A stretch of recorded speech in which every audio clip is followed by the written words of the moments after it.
توانائی کے شعبے میں اصلاحات اور شفافیت کی جانب اہم قدم۔ وزیر اعظم نے اوور بلنگ کے خاتمے کے لیے اپنا میٹر اپنی ریڈنگ ایپ کا اجرا کر دیا۔ اصلاحات کے عمل کو مزید تیز کرنا ترجیح، پائیدار ترقی کے مراحل کے لیے مسائل کو حل کرنا ہے۔ انتھک محنت سے بجلی کی قیمتوں میں کمی کی کوششیں کامیاب ہوئیں۔ اصلاحات کا عمل آگے بڑھانے کے لیے وزیر توانائی اور ان کی ٹیم کی کاوشیں قابل تعریف ہیں۔ وزیر اعظم محمد شہباز شریف کا پاور سمارٹ موبائل ایپ کی افتتاحی تقریب سے خطاب، بجلی بلوں میں پی ٹی وی فیس ختم کرنے کا اعلان۔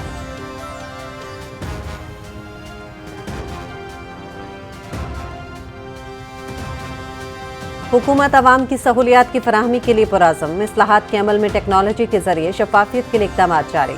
میٹر ریڈنگ کے نظام کو جدید خطوط پر استوار کر رہے ہیں۔ اوور بلنگ کے ساتھ ریڈنگ کے نظام میں غلطیوں سے چھٹکارا ملے گا۔ گزشتہ سال اوور بلنگ کی مد میں 110 ارب روپے عوام کو واپس کیے گئے۔ وزیر توانائی سردار اویس لغاری۔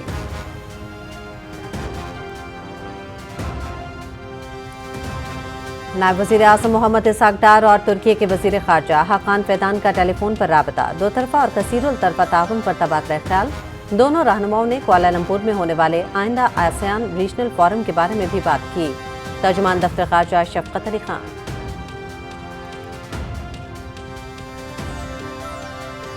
سوات میں پیش آنے والا واقعہ انتہائی افسوسناک، متاثرہ خاندان کے لیے یہ سانحہ قیامت سے کم نہیں۔ سانحہ سوات کوئی پہلا واقعہ نہیں، ایسے واقعات کے سدباب کے لیے اقدامات کرنے چاہیے۔ وزیر دفاع خارجہ محمد آصف کی سانحہ سوات کے متاثرین سے تعزیت کے لیے ڈسکہ آمد، متاثرہ خاندانوں سے اظہار افسوس، جاں بحق افراد کے لیے مغفرت کی دعا۔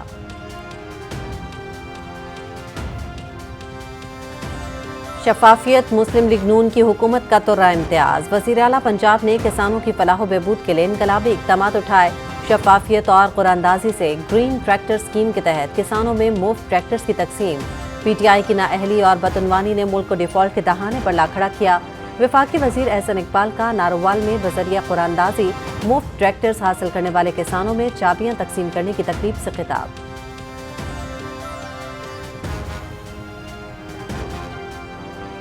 پاکستان ڈیجیٹل معیشت اور ٹیک ڈپلومیسی کے نئے دور میں داخل۔ امریکہ میں اعلیٰ سطح ملاقاتوں کے ذریعے کرپٹو سفارتکاری کا آغاز۔ حکومت کا مصنوعی ذہانت اور blockchain bitcoin mining میں 2000 میگا واٹ بجلی مختص کرنے کا اعلان۔ پاکستان اب امداد نہیں بلکہ اختراع کی بنیاد پر عالمی تعلقات قائم کر رہا ہے۔ معاون خصوصی بلال بن ثاقب۔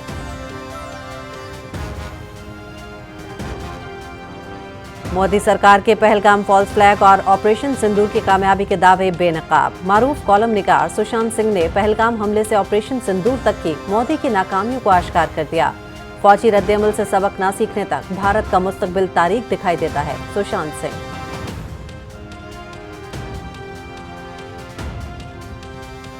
بھارت کے زیر قبضہ جموں کشمیر میں بھارتی فوج کی ریاستی دہشت گردی جاری۔ سری نگر میں 32 مختلف مقامات پر انسانی حقوق کے کارکنوں اور آزادی پسندوں کے گھروں پر چھاپے مارے گئے۔ خواتین اور بچوں کو ہراساں کیا گیا، متعدد افراد سے پوچھ گچھ کی گئی۔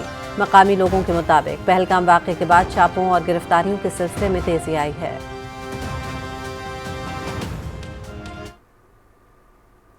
غزہ پر قابض اسرائیلی فورسز کی بربریت، صبح سے مختلف علاقوں پر بمباری، مزید 21 فلسطینی شہید، متعدد زخمی۔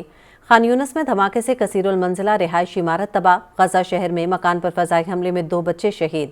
مقبوضہ مغربی کنارے میں قابض فورسز کی چھاپہ مار کارروائیاں، گھر گھر تلاشی کے دوران متعدد فلسطینی گرفتار۔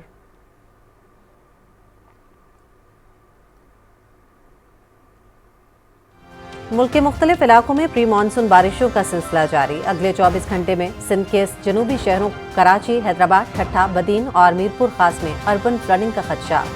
شمال مشرقی پنجاب، پوٹھوہار، اسلام آباد، راولپنڈی اور لاہور میں بھی اربن فلڈنگ کا خطرہ۔ بلوچستان کی کیرتھل رینج کے جنوبی نالوں میں بہاؤ بڑھنے کا امکان۔ سوات، پنجگورہ دریا اور معاون ندیوں میں بھی بہاؤ بڑھنے کا امکان۔ نشیبی علاقوں سے بچیں، ندی نالوں سے دور رہیں، خطرے سے 2-4 علاقوں میں سفر کرنے سے گریز کریں، NDMA۔